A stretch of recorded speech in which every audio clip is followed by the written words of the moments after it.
손끝이 떨리고 숨이 가빠졌습니다. 내 앞에 놓인 혼인신고서를 바라보는데 가슴 한구석이 묘하게 설렜어요. 69이라는 나이에 다시 누군가의 아내가 된다는 건 꿈에도 생각해보지 못했던 일이었으니까요. 서류 위에 내 이름 김순자를 또박또박 적으면서 문득 25에 처음 혼인신고를 했던 날이 떠올랐습니다.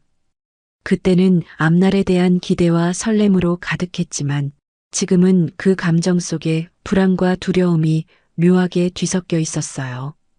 괜찮으세요? 후회하시는 건 아니죠? 태연 씨의 나지막한 목소리에 고개를 들었습니다. 그분의 눈빛은 늘 그렇듯 따스했어요. 잔주름이 깊게 패인 눈가가 웃을 때마다 반달처럼 휘어지는 모습이 참 정겹게 느껴졌죠. 하지만 왜일까요? 그 눈빛 깊숙한 곳에서 무언가 읽을 수 없는 감정이 스쳐 지나가는 것 같았어요. 아마도 제가 너무 예민해진 걸까요? 아니에요. 그냥 감격스러워서요. 내 대답에 태연 씨는 내 손을 부드럽게 잡아주었습니다. 그 손길이 얼마나 따뜻하던지 22해 전 남편을 먼저 하늘나라로 보내고 두 아이를 혼자 키우며 살아온 긴 세월 동안 누군가의 따뜻한 손길이 얼마나 그리웠는지 그때서야 깨달았습니다. 날씨가 참 좋았어요. 5월의 햇살이 구청 창문으로 쏟아져 들어오며 우리 앞에 놓인 서류를 환하게 비추고 있었습니다. 서류에 도장을 찍는 순간 내 인생의 새로운 장이 열리는 듯한 묘한 감각이 들었어요. 기쁨인지 두려움인지 모를 감정에 가슴이 저릿했습니다. 국가대표 선수들 식단을 책임지며 30년을 일했던 저는 퇴직 후 갑자기 찾아온 공허함에 몸서리를 쳤어요. 일터에선 늘 누군가에게 필요한 사람이었는데 이제는 그저 은퇴한 사람, 쓸모없는 사람이 된 것만 같았어요. 아이들은 제각기 가정을 꾸리고 바쁘게 살아가는데 저는 넓은 아파트에 홀로 남겨진 채 하루하루를 텔레비전과 함께 보내고 있었죠. 엄마, 저희가 자주 못 찾아뵈서 죄송해요. 요즘 회사가 너무 바빠서. 아들 민수의 전화 속 미안한 목소리가 종종 제 가슴을 아프게 했습니다. 딸 지연이도 병원 3교대 근무에 두 아이 육아까지 정신없이 바쁘다며 2달에 한 번 얼굴 보기도 힘들었죠. 그런 아이들을 탓할 수는 없었어요. 다들 자기 삶이 있으니까요. 하지만 그럴수록 집안에 혼자 남겨진 시간은 더욱 길고 외롭게 느껴졌습니다. 그러던 어느 날 아파트 옆집에 사시던 강 할머니가 돌아가셨다는 소식을 들었어요. 경비원 아저씨 말로는 3일이나 지나서야 발견되었다고 했습니다. 그 이야기를 들은 날 밤 저는 이상하리만치 무서웠어요. 텅 빈 집안에서 벽시계 초침 소리만 크게 울리고 세상에 혼자 남겨진 듯한 고립감이 저를 감쌌습니다. 나도 저렇게 죽을 수도 있겠구나. 그날 밤 뜬 눈으로 새벽을 맞이했습니다. 창밖으로 보이는 어둑어둑한 하늘이 서서히 밝아오는 모습을 바라보며 문득 제 인생도 이렇게 홀로 저물어가는 건 아닐지 두려웠어요. 그러던 봄날 옛 직장 동료 미경이가 전화를 걸어왔습니다. 순자야, 요즘 어떻게 지내? 우리 모임에 한번 나와볼래? 비슷한 또래들 모이는 자리인데 좋은 사람들 많이 있어. 혼자 집에만 있지 말고. 처음엔 마음이 내키지 않았어요. 낯선 자리에 나가는 것도 귀찮았고 새로운 사람들을 만나는 것도 부담스러웠거든요. 하지만 창밖으로 흩날리는 벚꽃잎들을 보니 문득 바깥 세상이 그리워졌습니다. 매일 같은 일상에 변화가 필요했던 걸까요? 그래, 한번 가볼게. 어디서 모여? 제 대답에 미경이는 기뻐하며 자세한 장소와 시간을 알려주었습니다. 열흘 만에 찾아온 외출이었어요. 오랜만에 화장도 하고 예쁜 옷도 꺼내 입었습니다. 거울 속에 비친 내 모습이 어색하게 느껴졌어요. 이런 모습으로 누굴 만나러 나가본 지가 얼마나 오래됐는지. 미경이가 알려준 카페는 자그마한 동네 찻집이었습니다. 안으로 들어서자 비슷한 나이대의 사람들이 모여 이야기를 나누고 있었어요. 크게 웃는 소리, 반가움에 얼싸안는 모습들이 낯설면서도 정겹게 느껴졌습니다. 어머, 순자 씨, 오랜만이에요. 잘 지내셨어요? 친숙한 얼굴들 사이에서 처음 보는 분들도 있었습니다. 그 중에서도 한 남자분이 특히 눈에 띄었어요. 회색빛 단정한 머리에 깔끔한 셔츠 차림, 그리고 무엇보다 주름진 눈가에 품고 있는 따뜻한 미소가 인상적이었죠. 미경이가 우리를 소개했습니다. 순자야, 이분은 박태현 씨야. 은행에서 지점장으로 일하시다 은퇴하셨어. 태연 씨, 이분은 내가 말했던 김순자 씨예요. 국가대표 선수들 식단 담당하셨던 분이에요. 태연 씨가 공손하게 고개를 숙이며 악수를 청했습니다. 안녕하세요, 김순자 씨. 미경 씨에게 많이 들었습니다. 국가대표 선수들 식단을 맡으셨다고요? 대단하십니다. 그 덕분에 우리나라가 많은 메달을 땄겠네요. 그 말 한마디가 제 가슴을 울렸습니다. 오랜만에 누군가가 제 인생을 알아봐 주는 것 같아 코끝이 찡했어요. 그동안 저는 그저 아이들의 엄마로 혹은 혼자 사는 노인으로만 인식되었던 것 같은데 태연 씨는 제 직업과 기여를 먼저 알아봐 주었습니다. 아, 그렇게까지는. 그저 맡은 일을 했을 뿐인데요. 수줍게 답하는 제 모습이 스스로도 낯설었어요. 오랜만에 느껴보는 감정이었고 어쩐지 10대 소녀처럼 가슴이 설레는 것 같았습니다. 모임이 끝날 무렵 태연 씨가 조심스럽게 제게 다가왔습니다. 순자 씨, 이번 주말에 시간 괜찮으시면 제가 알고 있는 좋은 차가게가 있는데 함께 가보시겠어요? 약선차에 관심이 많으시다고 미경 씨에게 들었거든요. 그렇게 우연히 시작된 만남이 제 인생을 완전히 바꿔놓을 줄은 그때는 몰랐습니다. 다만 그날 밤 오랜만에 설렘으로 잠 못 이루며 주말을 기다렸던 기억이 납니다. 창밖으로 보이는 초승달이 유난히 밝아 보였던 그날, 제 인생의 새로운 장이 열리고 있었습니다. 그것이 축복이 될지 재앙이 될지는 아무도 알 수 없었지만요. 태연 씨와의 첫 만남 이후 제 일상은 조금씩 달라지기 시작했습니다. 아침에 일어나면 가장 먼저 휴대폰을 확인하게 됐어요. 태연 씨가 보내주는 오늘도 좋은 하루 되세요라는 메시지가 하루를 시작하는 활력소가 되었으니까요. 우리는 일주일에 2~3번씩 만났습니다. 동네 카페에서 차를 마시고 근처 공원을 산책하고 가끔은 영화도 함께 봤습니다. 태연 씨는 제가 하는 이야기에 항상 귀 기울여 주었고 제 인생의 사소한 순간들까지도 소중하게 들어주었어요. 오랜만에 찾은 영화관에서는 어색함에 얼굴이 붉어지기도 했습니다. 영화가 시작되고 어두워진 객석에서 태연 씨가 살며시 제 손을 잡았을 때 심장이 터질 듯이 뛰었어요. 마치 첫사랑의 설렘처럼 순수하고 떨리는 감정이었습니다. 순자 씨, 혹시 불편하셨다면 미안해요. 영화가 끝나고 나오면서 태연 씨가 조심스럽게 말했습니다. 손을 잡았던 것을 사과하는 그 모습이 참 다정하게 느껴졌어요. 아니에요. 오히려 좋았어요.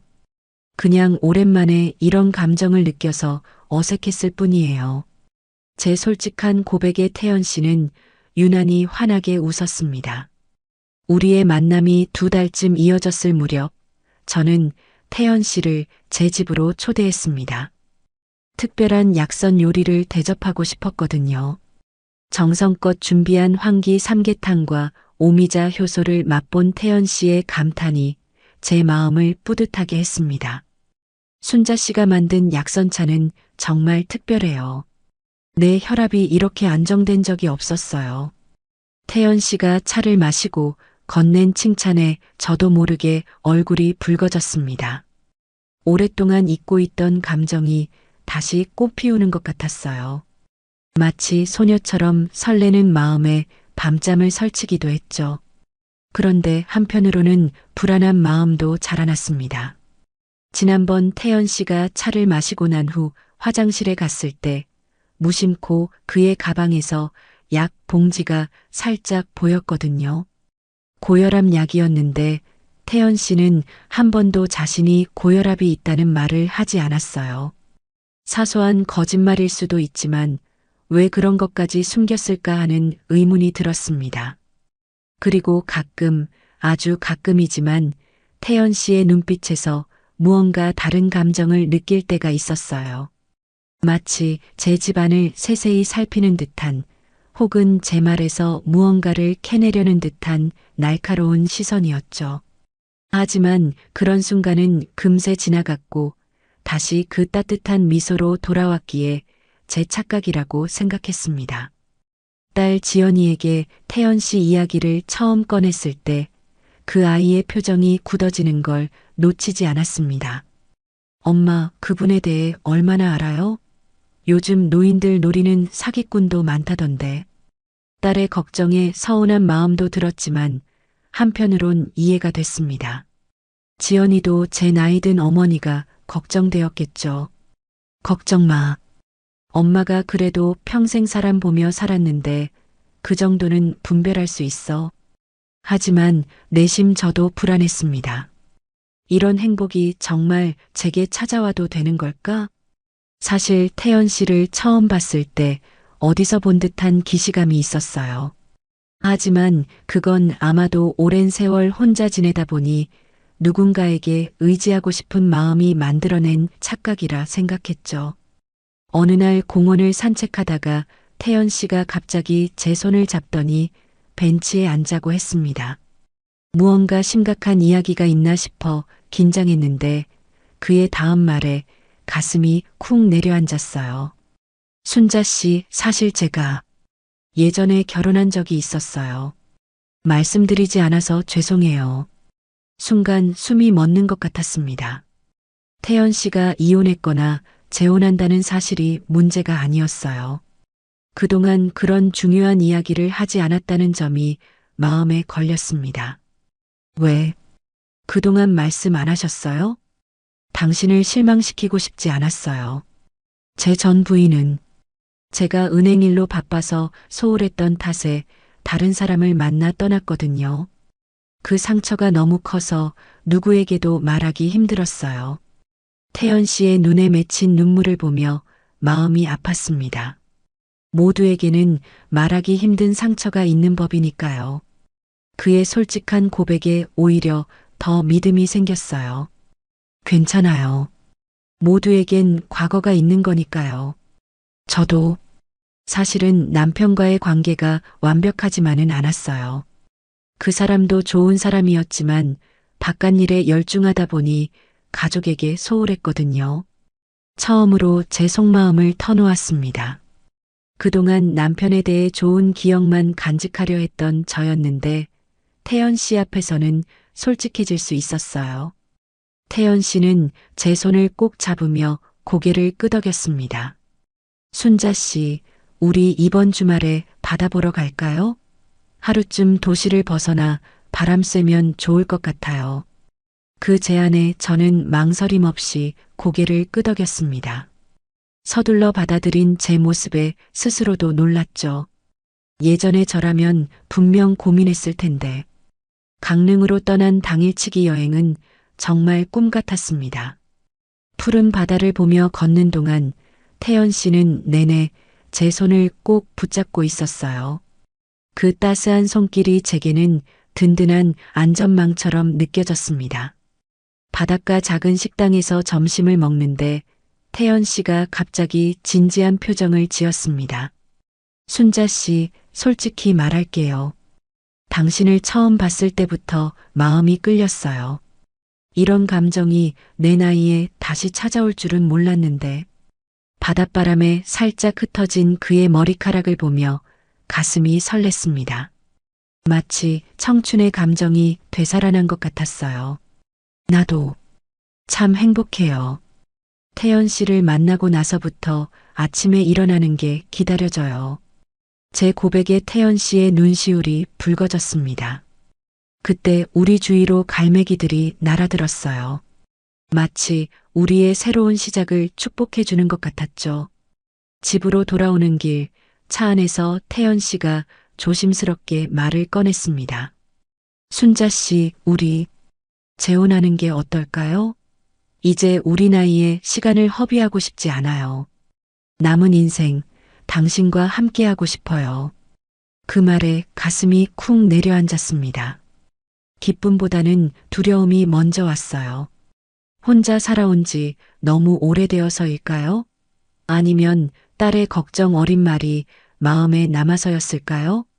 갑작스러워서 생각할 시간을 주시겠어요? 태연 씨는 다정하게 웃으며 고개를 끄덕였습니다. 물론이죠. 천천히 생각해 보세요. 저는 기다릴 수 있어요. 그날 밤 저는 밤새 뒤척였습니다. 창문 너머로 보이는 달빛이 방 안을 은은하게 비추는 가운데 제 인생의 갈림길에 서 있는 기분이었어요. 한쪽에는 익숙한 외로움이, 다른 한쪽에는 불확실하지만 따뜻해 보이는 미래가 놓여 있었습니다. 아침이 밝아오자 결심했습니다. 인생의 황혼기에 찾아온 이 행복을 놓치고 싶지 않았어요. 떨리는 손으로 태연 씨에게 전화를 걸었습니다. 태연 씨, 저 당신과 함께하고 싶어요. 전화기 너머로 들려오는 그의 기쁜 목소리가 마음을 따뜻하게 해주었습니다. 그렇게 우리의 새로운 시작이 열렸습니다. 그때는 몰랐어요. 이 결정이 제 인생을 어떻게 뒤바꿔 놓을지를. 우리의 혼인신고는 조용히 이루어졌습니다. 구청에서 간단한 서류 절차만 마치고 저녁에는 아이들과 함께 작은 식사 자리를 가졌어요. 아들 민수는 태연 씨에게 계속 회사 이야기를 물었고 딸 지연이는 시종일관 경계하는 눈빛이었죠. 어머니, 혼인신고 전에 재산분할 약정서 같은 건 작성하셨어요? 지연이의 직설적인 질문에 식탁 분위기가 어색해졌습니다. 태연 씨는 그저 부드럽게 웃으며 대답했어요. 걱정 마세요. 저는 당신 어머니를 진심으로 사랑합니다. 재산 같은 건 중요하지 않아요. 그 말에 지연이는 더 말을 잇지 못했습니다. 하지만 그날 밤 딸은 제게 따로 전화를 걸어왔어요. 엄마, 정말 괜찮은 거죠? 너무 성급하게 결정한 것 같아 걱정돼요. 괜찮아, 딸. 엄마도 이제 행복할 자격이 있지 않니? 전화를 끊고 나니 괜시리 마음이 무거웠습니다. 하지만 곁에서 잠든 태연 씨의 평온한 숨소리를 듣자 그 불안감이 조금씩 사라졌어요. 그의 체온이 느껴지는 것만으로도 밤이 더 이상 춥고 외롭지 않았으니까요. 결혼 초기의 일상은 꿈결 같았습니다. 아침에 일어나면 태연 씨는 이미 커피를 내리고 있었고 함께 아침 식사를 하는 시간이 하루 중 가장 행복한 순간이었어요. 때론 제가 특별한 약선 요리를 해주면 태연 씨는 마치 보물을 발견한 것처럼 기뻐했죠.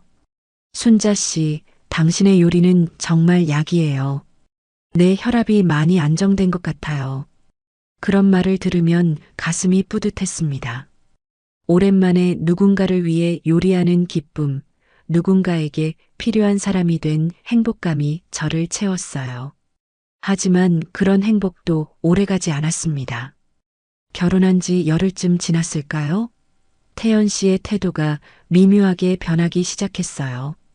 처음에는 사소한 것들이었습니다.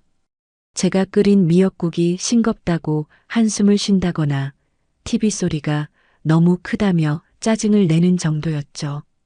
그런 모습이 낯설었지만 함께 살다 보면 그럴 수도 있다고 생각했어요. 그러던 어느 날 태연 씨가 제 서랍을 뒤지고 있는 모습을 발견했습니다. 제가 시장에 잠깐 다녀온 사이에 일어난 일이었어요. 태연 씨, 뭐 하세요? 제 목소리에 그가 화들짝 놀라며 돌아봤습니다. 아, 당신이었군요. 놀랐네. 청소하다가 문득 통장을 어디 뒀는지 물어보려고 했는데 당신이 없어서 그 말이 왜 이렇게 어색하게 들렸는지 모르겠습니다. 태연 씨의 눈빛이 평소와 달리 초조해 보였어요. 통장이요? 왜 제 통장이 필요하셨어요? 아니, 그게 우리 이제 부부니까 서로 경제 상황도 알아야 하지 않을까 싶어서 그 말에 가슴이 철렁 내려앉았습니다. 하지만 그날은 그 말에 가슴이 철렁 내려앉았습니다. 하지만 그날은 그냥 넘어갔어요. 부부니까 서로 신뢰해야 한다고 스스로를 타일렀거든요. 그래도 그날 밤 베개를 베고 누운 채 쉽게 잠들지 못했습니다. 태연 씨의 행동이 자꾸 마음에 걸렸어요. 결혼 2주일째 되던 날 태연 씨는 외출했다가 늦게 돌아왔습니다. 저녁을 차려놓고 기다렸는데 술 냄새를 풍기며 들어온 그를 보고 놀랐어요. 태연 씨는 술을 거의 마시지 않는다고 했거든요. 어디 계셨어요? 연락도 없이. 걱정했잖아요. 제 물음에 태연 씨는 처음으로 짜증을 냈습니다. 이제 뭐 내가 어디 가는 것까지 일일이 보고해야 합니까? 친구들 만나서 술 한잔 했을 뿐인데. 그날 밤 태연 씨는 소파에서 잤습니다. 처음으로 우리 사이에 불편한 공기가 흘렀어요. 아침이 되자 태연 씨는 마치 어제 일이 없었다는 듯 다정하게 제게 다가왔습니다. 미안해요, 순자 씨. 어제는 제가 좀 예민했나 봐요. 용서해 주세요. 그 따뜻한 사과에 제 마음도 녹아내렸습니다. 모든 관계엔 좋은 날도 있고 나쁜 날도 있는 법이니까요. 그렇게 저는 또 한 번 의심을 접었습니다. 그러나 21번째 날 정말 이상한 일이 일어났습니다. 태연 씨가 제 지갑에서 체크카드를 꺼내 들고 있는 모습을 발견했어요. 태연 씨, 지금 뭐 하시는 거예요? 놀라서 소리친 제게 태연 씨는 전혀 당황하지 않고 대답했습니다. 아, 내일 당신 생일 선물 사려고 했어요. 비밀번호 좀 알려줄래요? 그 순간 머릿속에 경고음이 울렸습니다. 제 생일은 석 달이나 남았거든요. 태연 씨가 분명히 제 생일을 물어봤고 제가 대답했던 기억이 선명한데 제 생일은 10월이에요. 아직 석 달이나 남았는데요. 태연 씨의 표정이 순간 굳었다가 이내 부드러운 미소로 바뀌었습니다. 아이고, 내가 착각했네. 민수 씨 생일이 이번 달인 줄 알았어요. 미안해요. 아들 생일도 9월이었습니다. 태연 씨의 거짓말이 너무 뻔해서 가슴이 아팠어요. 그날 밤 저는 태연 씨가 깊이 잠든 것을 확인하고 그의 휴대폰을 살펴봤습니다. 비밀번호가 걸려 있어 열어볼 수는 없었지만 문자 알림이 몇 개 와 있었어요. 형님, 진행 상황이 어떻게 됩니까? 통장은 확보했습니까? 그 문자를 읽는 순간 온몸에 식은땀이 흘렀습니다. 누구의 통장? 제 통장을 말하는 걸까요? 태연 씨가 뒤척이는 소리에 얼른 휴대폰을 제자리에 놓았습니다. 다음 날 태연 씨는 갑자기 제안했어요. 순자 씨, 우리 통장 정리 좀 할까요? 이제 부부니까 서로의 재산 상황을 알아야 하지 않을까 싶어서요. 심장이 빠르게 뛰었습니다. 그동안의 불안감이 한꺼번에 몰려왔어요. 하지만 여전히 확신할 수 없었습니다. 태연 씨가 정말 나쁜 의도가 있는 건지 아니면 제가 너무 의심이 많은 건지 그건 좀 더 생각해 볼게요. 아직은 각자 관리하는 게 편할 것 같아요. 제 대답에 태연 씨의 표정이 확 굳어졌습니다. 처음 보는 차가운 눈빛이었어요. 그렇게 나를 믿지 못하나요? 내가 당신 돈 노리고 결혼했다고 생각하는 거예요? 태연 씨의 목소리가 점점 높아졌습니다. 처음 보는 모습에 겁이 났어요. 아니, 그런 게 아니라 그럼 뭐요? 부부가 돈 문제로 서로 불신하면 어떻게 살아요? 당신처럼 혼자 살다가 늙어 죽을까봐 내가 불쌍해서 결혼해 준 건데. 태연 씨의 말에 심장이 찢어지는 것 같았습니다. 그동안 제게 보여준 따뜻함은 어디로 간 걸까요? 눈물이 핑 돌았습니다. 그만해요. 제발. 태연 씨는 갑자기 이성을 되찾은 듯 했어요. 그는 제게 다가와 무릎을 꿇고 손을 잡았습니다. 미안해요, 순자 씨. 내가 또 감정을 못 다스렸네요. 당신을 진심으로 사랑해요. 그냥 당신이 나를 의심하는 것 같아서 상처받았어요. 그 말에 마음이 약해졌습니다. 어쩌면 제가 너무 의심이 많은 걸지도 모른다는 생각이 들었어요. 태연 씨의 진심 어린 사과에 제 마음의 벽도 조금씩 허물어졌습니다. 그날 밤 태연 씨는 평소보다 더 다정했어요. 손수 저녁을 차려주겠다며 제게 쉬라고 했고 맛있는 와인도 준비했습니다.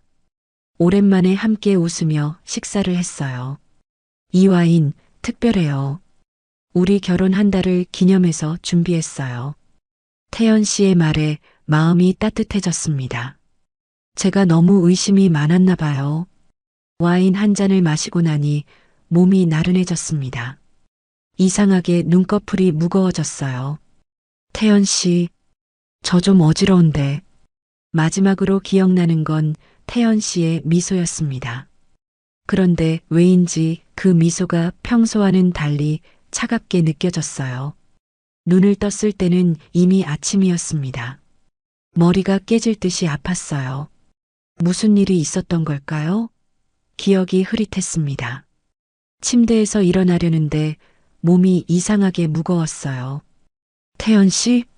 집안은 조용했습니다. 태연 씨가 보이지 않았어요.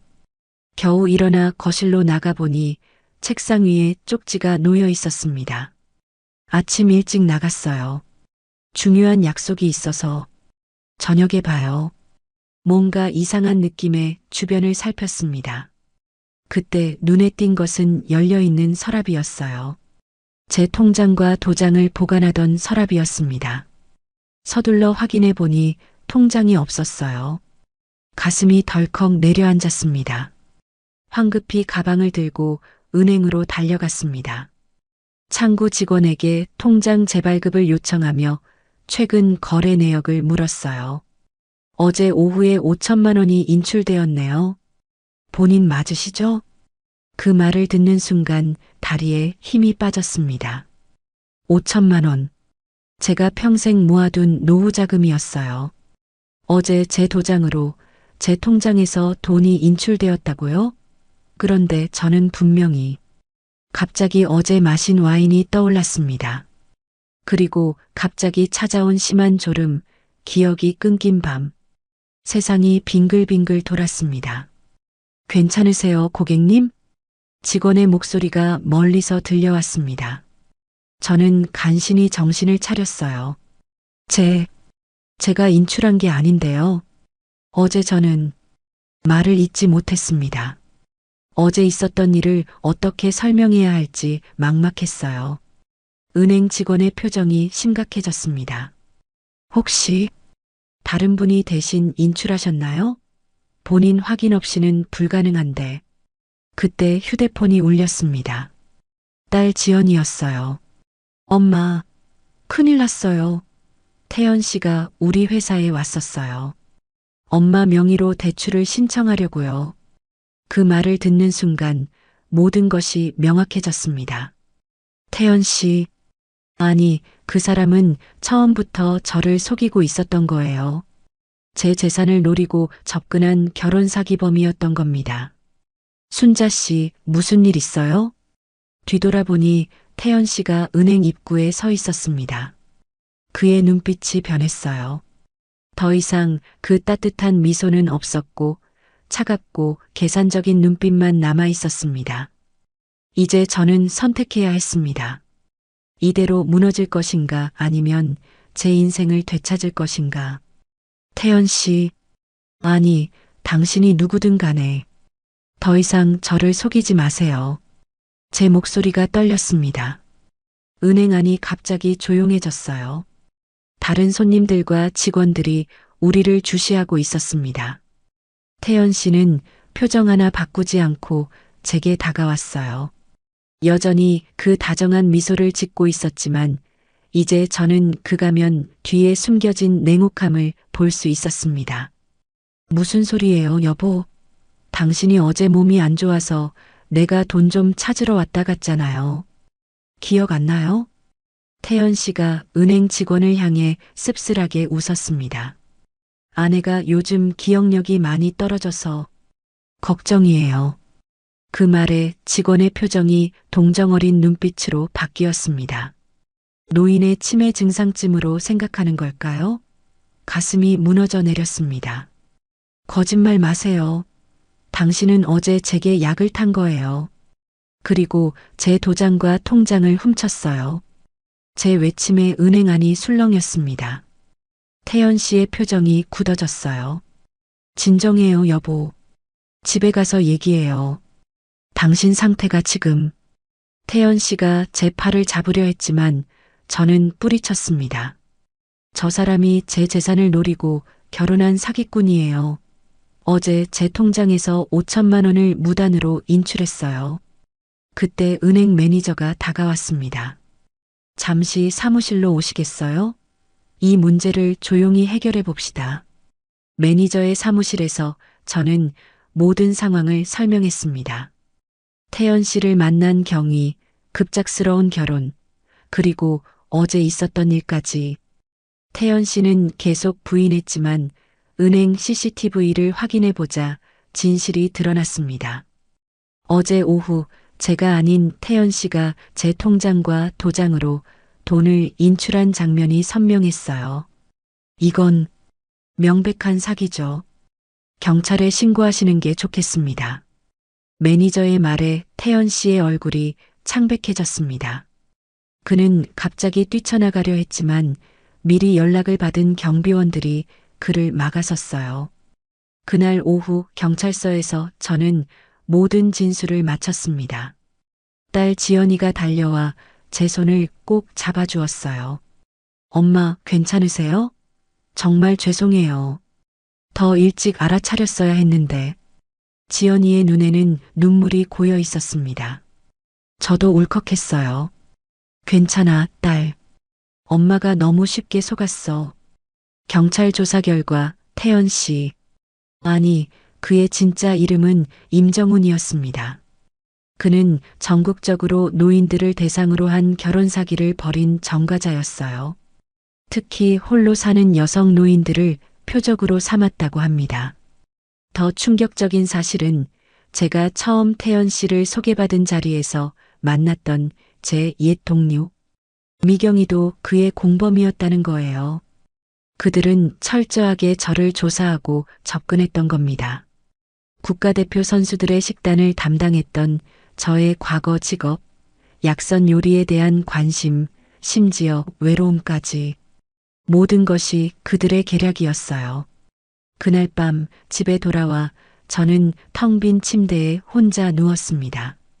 갑자기 밀려오는 허무함과 수치심에 한참을 울었어요. 이렇게 쉽게 속을 수 있다니. 제가 그토록 그리워했던 따뜻함, 누군가의 관심, 사랑이라는 것이 모두 거짓이었다는 현실이 견디기 힘들었습니다. 창밖으로 보이는 밤하늘의 별들이 유난히 차갑게 느껴졌어요. 예전엔 누군가와 함께 바라보고 싶었던 별들인데 이제는 그 빛조차 외롭게만 느껴졌습니다. 다음 날 아침 지연이가 아침을 들고 찾아왔습니다. 아들 민수도 서울에서 급히 내려왔어요. 엄마, 이제 우리가 더 자주 찾아올게요. 너무 혼자 계시게 해서 죄송해요. 민수의 말에 가슴이 따뜻해졌습니다. 아이들은 정성껏 아침을 차려주고 집안 청소도 도와주었어요. 오랜만에 집안에 웃음소리가 가득했습니다. 일주일 후 경찰에서 연락이 왔습니다. 태연 씨, 아니, 임정훈은 구속되었고 제 통장에서 인출된 돈도 대부분 회수할 수 있을 것 같다고 했어요. 다행히 빠르게 조치를 취한 덕분에 큰 피해는 막을 수 있었습니다. 하지만 마음의 상처는 쉽게 아물지 않았어요. 밤마다 악몽에 시달렸고 누군가 초인종을 누르면 가슴이 두근거렸습니다. 한번 무너진 신뢰는 회복하기가 참 어려웠어요. 지연이의 제안으로 저는 노인 사기 피해 지원센터라는 곳에 상담을 받으러 가게 되었습니다. 그곳에서 저와 비슷한 경험을 한 여러 노인분들을 만났어요. 저만 당한 일이 아니라는 사실에 조금은 위안이 되었습니다. 김순자님, 자책하지 마세요. 이런 사기꾼들은 매우 교묘하게 접근합니다. 특히 외로움을 느끼는 분들을 노리죠. 상담사의 말씀이 위로가 되었습니다. 그리고 센터에서 만난 이춘자 할머니의 이야기는 제게 큰 힘이 되었어요. 저도 작년에 비슷한 일을 당했어요. 처음엔 정말 세상이 다 무너진 것 같았지. 하지만 이제는 알아요. 나 자신을 더 소중히 여기는 법을요. 춘자 할머니의 말씀에 고개를 끄덕였습니다. 그렇게 상담을 받고 비슷한 경험을 가진 분들과 이야기를 나누면서 조금씩 마음의 상처가 아물기 시작했어요. 석 달 후 저는 다시 일상으로 돌아갔습니다. 아이들은 약속대로 더 자주 찾아왔고 저도 약선 요리 강좌를 듣기 시작했어요. 오랜만에 제 재능을 살릴 수 있는 기회였습니다. 강좌에서 만난 사람들은 제 요리에 진심으로 감탄했고 저는 오랜만에 자신감을 되찾았습니다. 누군가에게 필요한 사람이라는 느낌, 제 지식과 경험이 같이 있다는 느낌이 소중했어요. 어느 날 동네 복지관에서 노인들을 위한 약선 요리 강사를 모집한다는 공고를 보았습니다. 망설임 끝에 지원서를 냈어요. 평생 쌓아온 저의 지식을 나누고 싶었습니다. 김순자 선생님, 정말 좋은 강의였어요. 덕분에 건강한 음식을 만드는 법을 알게 되었네요. 첫 수업을 마치고 들은 수강생의 말에 가슴이 뿌듯했습니다. 이제 저는 누군가의 아내가 아닌 김순자 선생님으로 새로운 삶을 시작했어요. 밤에 혼자 있을 때면 여전히 가끔 외롭고 쓸쓸할 때가 있습니다. 하지만 이제는 그 외로움이 저를 잘못된 선택으로 이끌지 않아요. 외로움을 견디는 법을 배웠고 혼자서도 충분히 가치 있는 삶을 살 수 있다는 것을 깨달았습니다. 가을이 깊어가던 어느 날 복지관 수업을 마치고 집으로 돌아오는 길에 노을을 바라봤습니다. 하늘이 붉게 물들어 있었어요. 예전에는 누군가와 함께 보고 싶었던 풍경이었는데 이제는 혼자 바라보는 것도 충분히 아름답다고 느꼈습니다. 집에 돌아와 창가에 앉아 차 한 잔을 마시며 생각했습니다. 저는 여전히 김순자입니다. 국가대표 선수들의 식단을 책임졌던, 두 아이를 키워낸, 그리고 인생의 쓴맛도 단맛도 모두 경험한 69살의 여자요. 비록 잠시 길을 잃기도 했지만 이제 다시 제 자리를 찾아가고 있습니다. 외로움이 찾아올 때면 저는 약선차를 한 잔 끓여 마십니다. 그리고 스스로에게 속삭입니다. 김순자, 당신은 혼자가 아니에요. 언제나 당신 자신이 있잖아요. 이제 저는 압니다. 진정한 행복은 누군가에게 의존하는 것이 아니라 스스로를 사랑하고 존중하는 데서 온다는 것을요. 그리고 노년의 사랑이 불가능하다고 말하는 것도 아닙니다. 다만 조금 더 조심하고 천천히 알아가는 과정이 필요할 뿐이죠. 제 이야기가 비슷한 상황에 처한 분들에게 작은 위로가 되었으면 합니다. 외로움에 지쳐 섣부른 선택을 하기 전에 잠시 멈추고 생각해 보세요. 당신의 인생은 그 누구의 것도 아닌 오직 당신만의 소중한 것이니까요.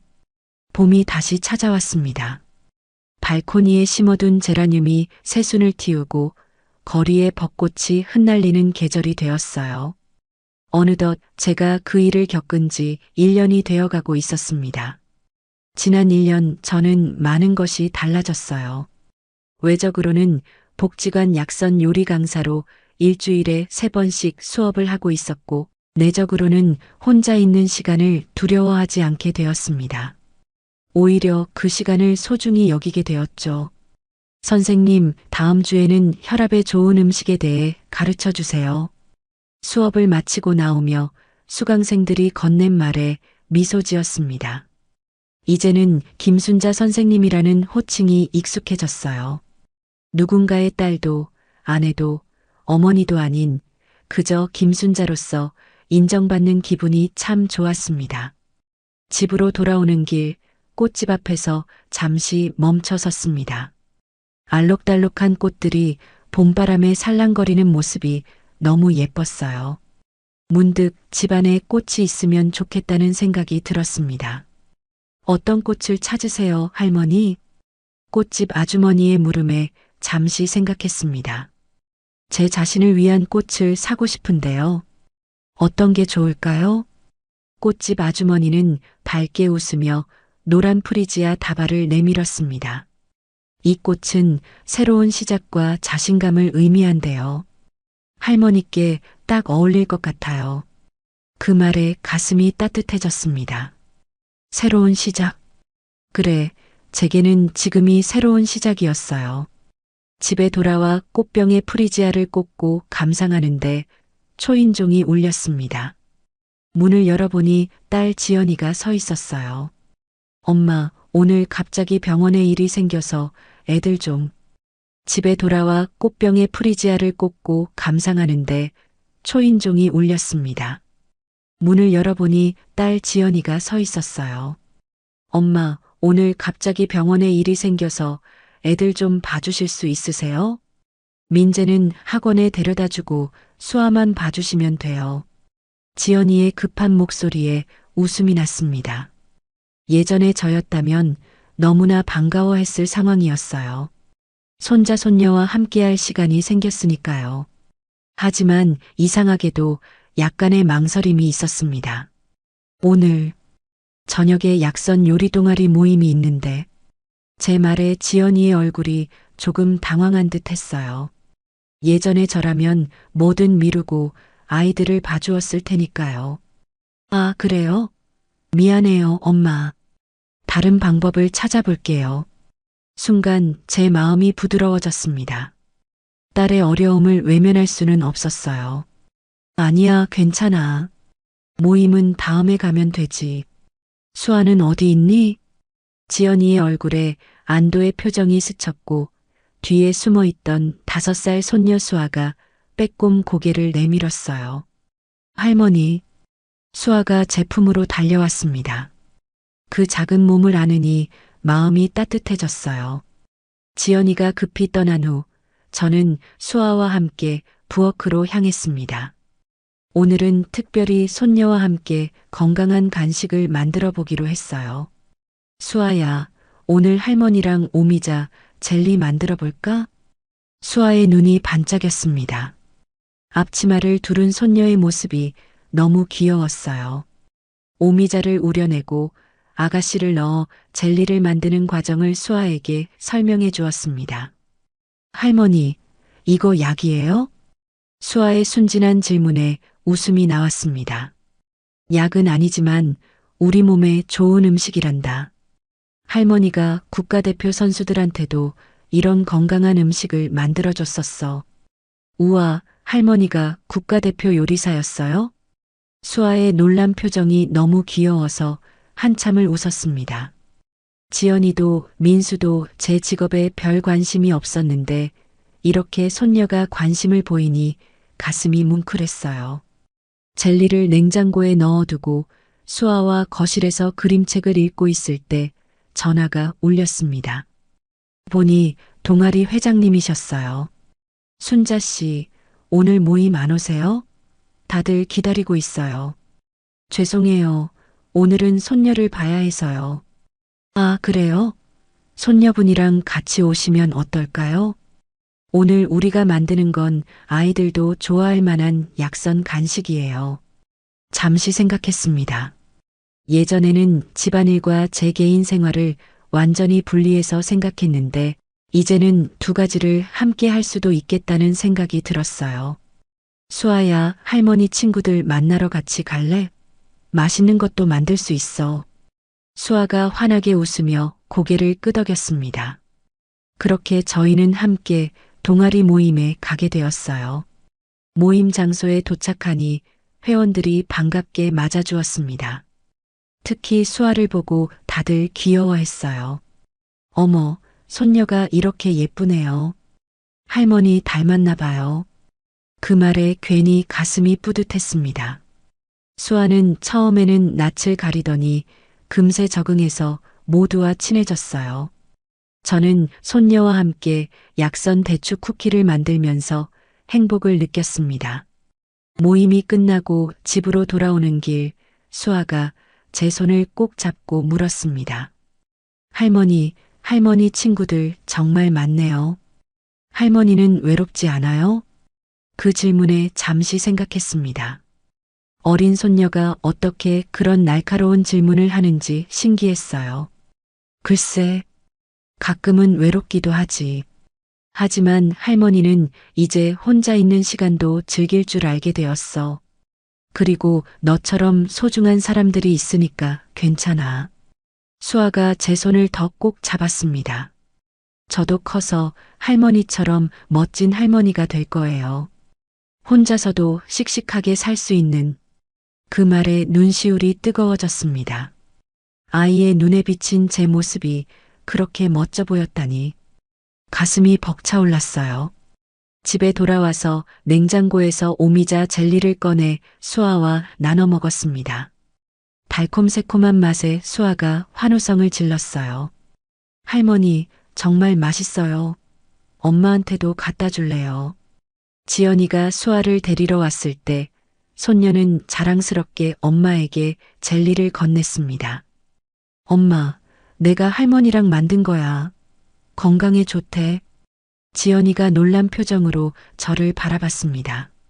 엄마, 수아랑 이걸 다 만드셨어요? 그리고 동아리 모임에도 갔다 오셨다고요? 제가 웃으며 고개를 끄덕였습니다. 우리 수아가 참 똑똑해서 많이 도와줬어. 그리고 동아리 분들도 수아를 무척 좋아하시더라. 지연이의 눈에 뭔가 달라진 감정이 스쳤습니다. 존경? 아니면 새로운 이해? 딸이 저를 다시 보는 것 같은 느낌이었어요. 엄마, 정말 달라지셨네요. 예전에는 항상 우리만 생각하시더니 지연이의 말에 부드럽게 웃었습니다. 사람은 변하는 거야.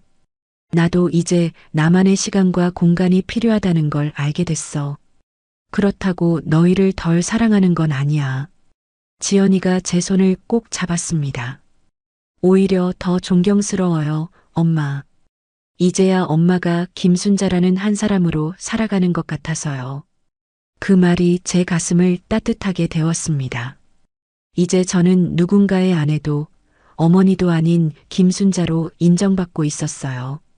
여름이 깊어가던 어느 날 복지관에서 특별한 이벤트가 있었습니다.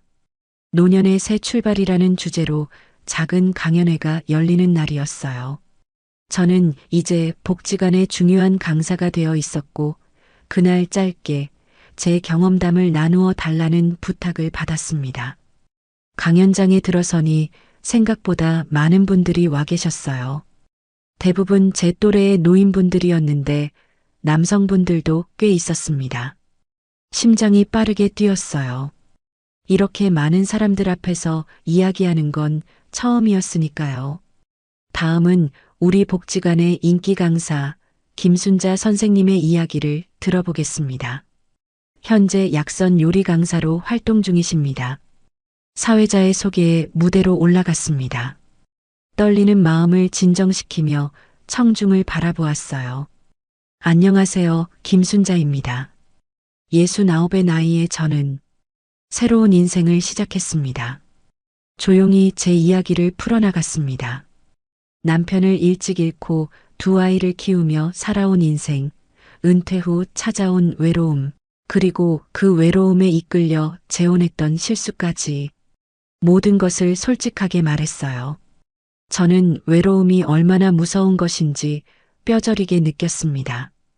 그 외로움 때문에 정체도 모르는 사람에게 제 마음과 재산을 모두 내어줄 뻔했으니까요.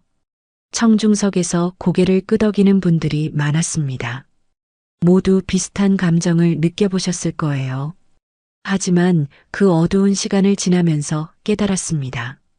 진정한 행복은 내 안에 있다는 것을요. 외로움을 달래기 위해 누군가에게 의존하는 것이 아니라 스스로 단단해지는 법을 배우는 것이 중요하다는 걸 알게 되었습니다.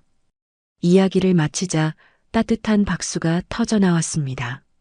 몇몇 분들은 눈시울을 붉히기도 하셨어요. 제 경험이 누군가에게 작은 위로와 교훈이 되었다면 그것으로 충분했습니다.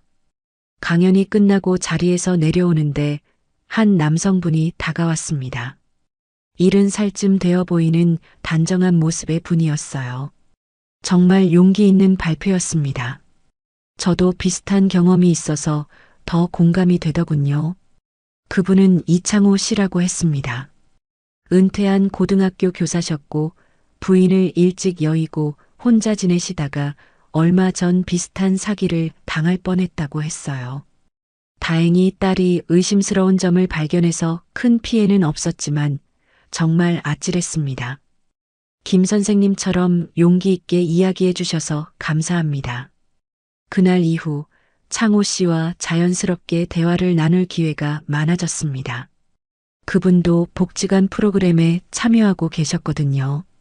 이야기를 나눌수록 서로 공통점이 많다는 걸 발견했어요. 우리 둘 다 책 읽기를 좋아했고 클래식 음악을 즐겼으며 무엇보다 자녀들을 위해 희생하며 살아온 비슷한 인생을 살아왔더군요. 어느 날 창호 씨가 조심스럽게 제안했습니다. 이번 주말에 도서관에서 클래식 음악 감상회가 있다던데 함께 가보시겠어요? 순간 가슴이 철렁 내려앉았습니다. 딱 1년 전 태연 씨, 아니 정훈이라는 사기꾼이 저에게 접근했던 방식과 비슷하다는 생각이 들었어요. 자동적으로 경계심이 올라왔습니다. 죄송해요. 이번 주말은 손주들을 봐야 해서. 분명 거짓말이었습니다. 손주들은 다음 주에 오기로 했거든요. 창호 씨의 표정이 실망스러워 보였지만 이해한다는 듯 고개를 끄덕였어요. 네, 다음에 기회가 되면 좋겠네요. 집으로 돌아오는 길 마음이 복잡했습니다. 왜 거짓말을 했을까요? 창호 씨가 나쁜 사람이라는 증거는 전혀 없었는데. 하지만 전에 당했던 상처가 너무 컸기 때문일까요? 아니면 아직 제가 준비가 안 된 걸까요? 그날 밤 오랜만에 잠을 설쳤습니다. 묘한 불안감이 계속 밀려왔어요. 마음 한구석에서는 모든 남자가 다 그렇진 않아라는 목소리가 들리는데 다른 한편으로는 또 속게 될지도 몰라라는 두려움이 있었습니다. 아침이 밝아오자 결심했습니다. 일단 천천히 알아가 볼 생각이었어요. 과거의 실수에서 배운 것이 있다면 너무 서두르지 않는 것이었으니까요. 복지관에서 창호 씨를 다시 만났을 때 조심스럽게 말을 꺼냈습니다. 지난번에 음악회 제안해 주셔서 감사했어요. 사실 제가 조금 경계심이 있어서 거절했던 것 같아요. 이해해 주세요. 창호 씨는 부드럽게 웃으며 고개를 끄덕였습니다. 충분히 이해합니다. 저도 비슷한 경험이 있으니까요. 천천히 친구로 지내면서 서로 알아가는 건 어떨까요? 그 제안이 편안하게 느껴졌습니다. 친구, 그것부터 시작하는 건 괜찮을 것 같았어요. 그렇게 일주일에 한두 번씩 복지관에서 만나 이야기를 나누었습니다. 때로는 다른 친구들과 함께 차를 마시기도 했고 그룹 산책에 참여하기도 했어요. 모든 만남은 공개적인 장소에서 이루어졌고 저는 딸 지연이에게도 이 새로운 친구에 대해 이야기했습니다. 지연이는 처음엔 매우 경계했지만 한 번은 복지관 행사에 함께 와서 창호 씨를 만난 후 생각이 조금 바뀌었어요. 이번에는 좀 다른 것 같기는 해요. 하지만 엄마 그래도 조심하세요. 지연이의 말에 웃으며 고개를 끄덕였습니다. 걱정 마. 엄마는 이제 쉽게 마음을 열지 않아. 그리고 내 통장은 이제 내가 공동 명의로 있잖아. 별일 없을 거야. 태연 씨 사건 이후 저는 재산 관리에 더 신경을 쓰게 되었습니다. 지연이와 함께 재산 관리 방법을 배우고 중요한 통장은 공동 명의로 바꾸었어요.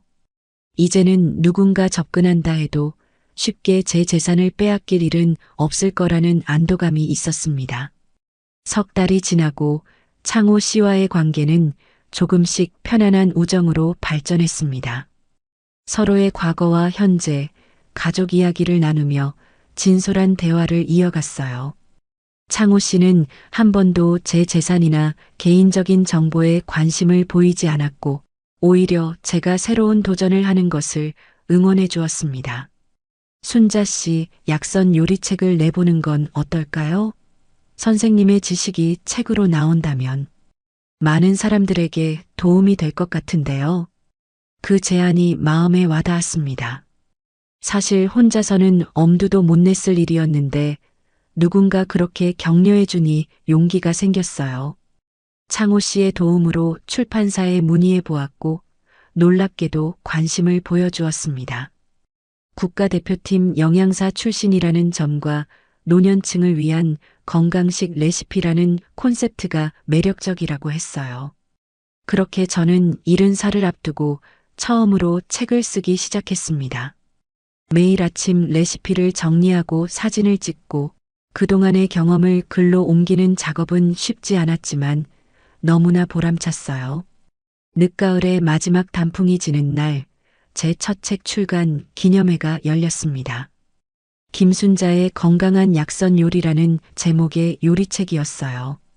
작은 서점에서 열린 행사였지만 저에게는 평생 잊지 못할 순간이었습니다.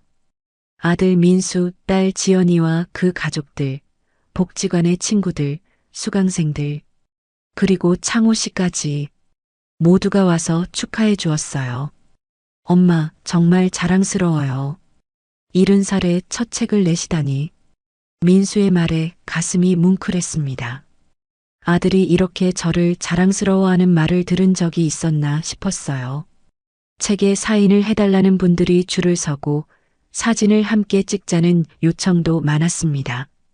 평생 남의 그림자처럼 살아왔던 제가 이렇게 주목받는 순간을 맞이하다니 꿈만 같았어요.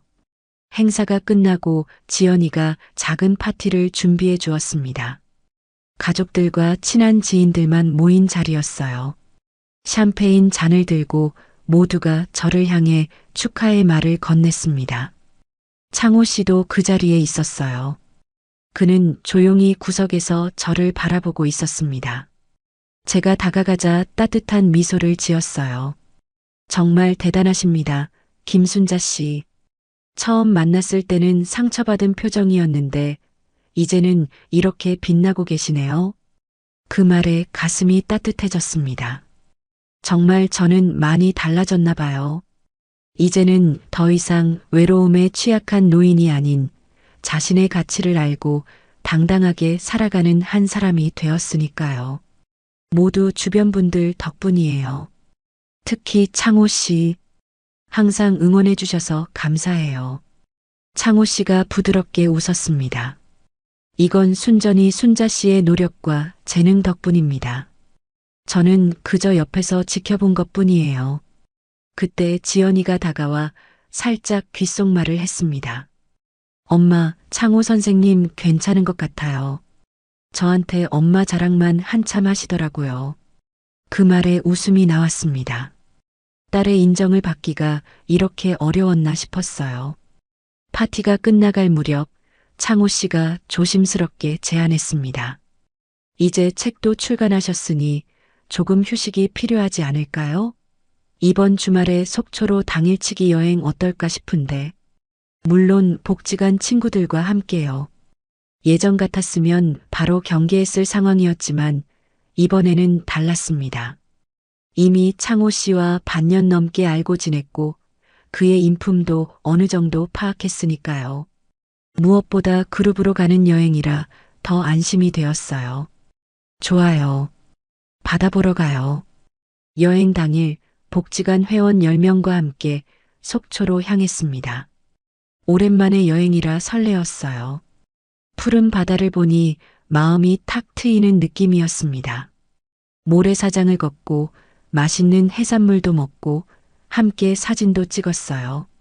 그룹이라 더 즐거웠고 안전하다는 느낌도 들었습니다. 바닷가 벤치에 앉아 있을 때 창호 씨가 조용히 제 옆에 앉았습니다. 오늘 즐거우셨어요? 제가 웃으며 고개를 끄덕였습니다. 네, 정말 오랜만에 이렇게 마음 편하게 여행을 즐겼어요. 창호 씨가 잠시 바다를 바라보더니 조심스럽게 말을 이었습니다. 순자 씨, 솔직히 말씀드리자면 저는 순자 씨에게 호감이 있습니다. 하지만 서두르고 싶지는 않아요. 서로를 충분히 알아가면서 천천히 관계를 발전시켜 나갔으면 합니다. 어떻게 생각하세요? 그 말에 심장이 빠르게 뛰었습니다. 예전의 실수가 떠올랐지만 동시에 지난 반년간 창호 씨와 쌓아온 신뢰도 생각났어요. 그는 한 번도 제게 무리한 요구를 하지 않았고 항상 제 의견을 존중해 주었습니다. 저도 창호 씨에게 좋은 감정이 있어요. 하지만 솔직히 아직은 조금 두려워요. 예전에 큰 상처를 받았기 때문에. 창호 씨는 이해한다는 듯 고개를 끄덕였습니다. 충분히 이해합니다. 우리 그냥 지금처럼 좋은 친구로 지내다가 자연스럽게 마음이 열리면 그때 다시 이야기해요. 서두를 필요 없잖아요, 우리는. 그 말에 안도감이 밀려왔습니다. 이런 사람이었다면 좋았을 텐데. 하지만 지금이라도 만나게 되어 다행이라는 생각이 들었어요. 집으로 돌아오는 버스 안에서 창문 밖 풍경을 바라보며 생각했습니다. 인생은 참 예측할 수 없는 것이구나. 1년 전만 해도 저는 외로움에 취약한 노인이었고 사기꾼에게 속아 모든 것을 잃을 뻔했습니다. 하지만 지금의 저는 책도 출간하고 강의도 하고 새로운 인연도 만나고 있었어요. 버스가 서울에 도착했을 때 제 마음도 어딘가에 도착한 것 같은 느낌이었습니다. 집으로 돌아온 후 저는 오랜만에 일기장을 꺼냈습니다. 처음 태연 씨를 만났을 때부터 지금까지의 여정을 정리해보고 싶었어요. 한 페이지 한 페이지 채워나가며 제 마음속 감정들을 풀어냈습니다. 오늘 여행에서 창호 씨가 고백했다. 마음이 복잡하다. 그를 믿을 수 있을까? 하지만 이번에는 다르게 느껴진다. 나는 이제 예전의 순자가 아니니까. 글을 쓰다 보니 마음이 정리되는 기분이었습니다. 과거의 실수가 두렵긴 했지만 그렇다고 평생 누군가를 경계하며 살 수는 없다는 생각이 들었어요. 중요한 건 균형을 찾는 것이었습니다. 너무 쉽게 믿지도 너무 의심하지도 않는 지혜가 필요했어요. 다음 날 아침 딸 지연이에게 전화가 왔습니다. 엄마, 저번에 창호 선생님 말씀하셨잖아요. 제가 좀 알아봤어요. 순간 가슴이 철렁했습니다. 지연이가 무슨 안 좋은 소식을 가져온 걸까 싶어서요. 알아보니 정말 고등학교 선생님이셨고 평판도 좋으시더라고요. 사모님과 사별하신 것도 사실이고요. 안도의 한숨이 나왔습니다. 그래도 딸이 이렇게 관심을 가져주니 고마웠어요. 고마워, 지연아. 엄마가 너무 조심스러워서. 당연히 조심해야죠. 하지만 엄마 너무 과거에 묶여있지는 마세요. 엄마도 행복할 자격이 있어요. 딸의 말에 눈시울이 뜨거워졌습니다. 한때는 제가 딸에게 그런 말을 해주었는데 이제는 딸이 저에게 그런 말을 해주는 입장이 되었네요. 겨울이 오고 첫눈이 내리던 날 복지관에서 송년회가 열렸습니다. 모두가 한 해를 마무리하며 즐거운 시간을 보냈어요. 춤도 추고 노래도 부르고 서로에게 작은 선물도 교환했죠. 창호 씨는 저에게 조그만 꽃병을 선물했습니다. 제가 프리지아를 좋아한다는 걸 기억하고 있었나 봐요. 이제 매일 꽃을 볼 수 있으면 좋겠다고 생각해서요. 그 마음이 너무 감동이었습니다. 송년회가 끝나고 함께 걸어 나오며 창호 씨가 조심스럽게 물었습니다. 새해에는 어떤 계획이 있으세요? 잠시 생각했습니다. 내년에는 무엇을 하고 싶을까요? 두 번째 책을 준비해 보려고요. 이번에는 노년의 건강과 마음 관리에 대한 내용을요. 그리고 좋은 사람들과 더 많은 시간을 보내고 싶어요. 창호 씨가 눈을 반짝이며 웃었습니다. 그 좋은 사람들 중에 저도 포함되면 좋겠네요. 눈이 내리는 거리를 걷는데 차가운 공기에도 마음은 따뜻했습니다. 이제 저는 과거의 상처에서 벗어나 새로운 시작을 할 준비가 된 것 같았어요. 새해 첫날 함께 해돋이 보러 갈까요? 강화도에 좋은 곳이 있어요. 창호 씨의 제안에 고개를 끄덕였습니다. 새로운 해, 새로운 시작을 함께 맞이하는 것도 나쁘지 않을 것 같았어요. 1년 전 제가 태연 씨와 혼인신고를 했던 그날의 기억이 떠올랐습니다. 그때의 저는 외로움에 취약했고 누군가에게 의지하고 싶은 마음뿐이었어요. 하지만 지금의 저는 달랐습니다. 더 이상 외로움에 쉽게 흔들리지 않는 단단한 사람이 되었고 무엇보다 스스로를 사랑하는 법을 배웠어요. 창호 씨와의 관계가 어떻게 발전할지는 아직 모르겠습니다. 어쩌면 평생 좋은 친구로 남을 수도 혹은 그 이상이 될 수도 있겠죠. 하지만 중요한 건 이제 저는 누구의 아내나 어머니가 아닌 김순자로서 당당하게 살아가고 있다는 사실입니다. 눈이 소복이 쌓인 길을 걸으며 생각했습니다. 인생은 눈길과 같아서 때로는 미끄러지고 넘어질 수 있지만 그 위에 남겨진 발자국은 우리가 걸어온 증거가 됩니다. 저는 이제 제 발자국을 당당히 남기며 앞으로 나아갈 것입니다. 창호 씨가 제 손을 살짝 잡았습니다. 차가운 겨울바람에도 그 손은 따뜻했어요. 이번에는 성급하게 마음을 열지 않을 것입니다. 천천히 하지만 진심으로 서로를 알아가는 시간을 가질 거예요. 집에 돌아와 창문 밖을 바라보니 눈이 더 많이 내리고 있었습니다. 마치 지난날의 상처를 덮어주는 것 같았어요. 내년이면 저는 70살이 됩니다. 많은 사람들이 이 나이를 인생의 끝자락으로 생각하지만 저에게는 새로운 시작일 뿐이에요. 69에 재혼했다가 모든 것을 잃을 뻔한 위기가 있었지만 그 경험이 오히려 저를 더 강하게 만들었습니다. 이제 저는 압니다. 노년의 사랑이 불가능한 것은 아니지만 그것은 외로움을 달래기 위한 도구가 되어서는 안 된다는 것을요. 진정한 사랑은 서로를 알아가는 충분한 시간과 존중, 그리고 무엇보다 자신에 대한 사랑에서 시작된다는 것을 저는 이제야 깨달았습니다. 저의 이야기가 비슷한 상황에 처한 분들에게 작은 위로와 교훈이 되기를 바랍니다. 외로움은 누구에게나 찾아오지만 그것에 휩쓸리지 않고 스스로의 가치를 찾아가는 용기가 필요합니다. 지금 이 순간에도 누군가는 저와 같은 선택의 기로에 서 있을지 모릅니다. 그분들에게 말씀드리고 싶어요. 서두르지 마세요. 진정한 인연은 천천히 찾아옵니다. 그리고 기억하세요. 당신은 혼자여도 충분히 아름답고 가치 있는 사람입니다. 70살이 되어가는 지금 저는 감사함을 느낍니다. 모든 경험이 저를 지금의 김순자로 만들어 주었으니까요.